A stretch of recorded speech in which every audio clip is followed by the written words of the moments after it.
Welcome to the Tabletop Games blog topic discussion. Dented replacements, the issue with replacement parts for board games. Inspired by a Twitter post from Matt at Lost My Meeples, I wanted to talk about what I think a publisher's responsibilities are when it comes to replacing board game components.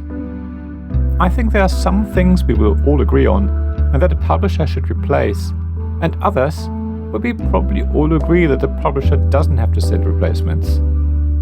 There will also be plenty of things somewhere in between that sit in a grey area somewhere and aren't so clear-cut.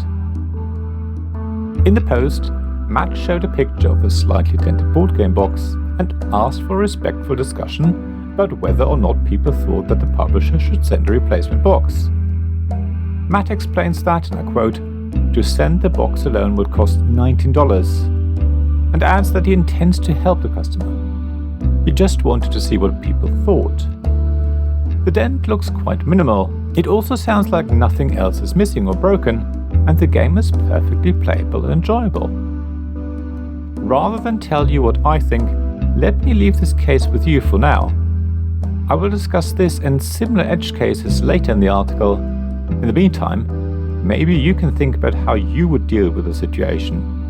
Let the case of the dinged box percolate for a bit. Instead, let's talk about situations that I think we all agree on. And when I say all, I mean customers and publishers alike. The most obvious and probably most common situation is missing components. I've not come across a single publisher refuse to send out replacements. That's based on my personal experience and what I've heard from others. As long as I could prove I owned the game, missing pieces have always been sent out free of charge. In fact, I can name quite a few publishers who go above and beyond, if you ask nicely. For example, I've asked for replacement parts that are damaged myself. After explaining my mishap, I was still sent new components for free. I even asked some publishers if they could send me components to help me playtest or as a present for someone. Every time they were very happy to help me. Granted, we're talking about a handful of cards or some simple wooden components. Even so, the publisher didn't have any obligation to help me. So on the whole, I think publishers are very helpful, and as long as it doesn't cost them too much to post whatever it is you're asking for, they will do what they can to make you happy. When it comes to missing components, they will always sort things out free of charge and as quickly as they can. It gets more complicated when we talk about damaged components. If something is damaged to such a degree that the game becomes unplayable, then I'm sure every publisher will be happy to send out replacements free of charge. For example, the cube tower in your game is damaged so that cubes don't fall through, or no cubes are caught and kept inside. Then you would deserve a new one. Similarly, if a game comes with a cloth bag for secretly drawing tiles and it has a hole in it, then the publisher should replace it for free, and I'm sure they would do so. Next, let's talk about components that aren't damaged enough to affect gameplay. Maybe there are custom meeples in your game and some of them have lost bits. Let's say 1 or 2 deer meeples have lost an antler. They look ugly, but there is no detrimental effect on gameplay. You can still count how many deer there are, and the antlers don't have any point value or anything. So the question now is whether a publisher should send out replacements. Most publishers will probably be happy to send out new deer meeples to replace the damaged ones. They'll even do it free of charge. That's great, and I would be very pleased if my deer all had antlers, but it does start to take us into a grey area. After all, sending out replacements isn't free.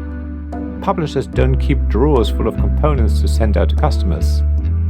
Most of the time, they will have to break into a complete, unopened game and pick out whatever is needed. It's basically one less game they can sell, and is on top of the postage cost and the time it takes someone to sort out the replacement order. So far, we've talked about components inside a game box. Now it's time to look at the damage to the game box itself, like in Matt's post. Usually, when you buy any product, you don't pay for the box. If a box is damaged, but the item inside is absolutely fine, you can't really ask for a replacement. Packaging isn't covered under laws and regulations. In fact, If an item is damaged, you're not required to return it to the retailer in its original undamaged box. You can get a refund or replacement whether you kept the box or not. The thing is, when it comes to board games, the situation seems to change. After all, board game boxes have beautiful art on them. People like to display them on their shelves. Some people proudly frame them and hang them on their walls. It's as if the box is part of the game itself. If the box is damaged, it's like the game itself is damaged. Of course, that's not true, and the game is still perfectly playable and enjoyable even if the box doesn't look its best. Yet, most of us want to receive our shiny new game in perfect condition, including the box. It's a reflection of board games as luxury items. You probably keep the box of an expensive watch and you keep it in perfect condition. The box is part of the item. It makes sense because games are often not cheap and things that are expensive are things you want to look after. So it's no surprise that publishers are often happy to replace dinged boxes, even though it's not cheap to do so. In a market where profit margins aren't huge, every time replacements have to be sent out, it hurts the publisher a little. Maybe it's time for all of us to be a little bit less precious about our games. I mean, yes, we can sleeve all of our cards and make sure nobody has greasy fingers while playing a board game. We can mollycoddle our games and complain about every slight ding or dent. We can cry when our custom wooden meeple hasn't made it through the production process unscathed. Or we could relax a little and enjoy our games. I mean, if you look at my copy of Love Letter, you'll see how much it has been loved. If you're a card shark, you can probably tell what card someone has in their hand. However, we enjoy it every time we play it.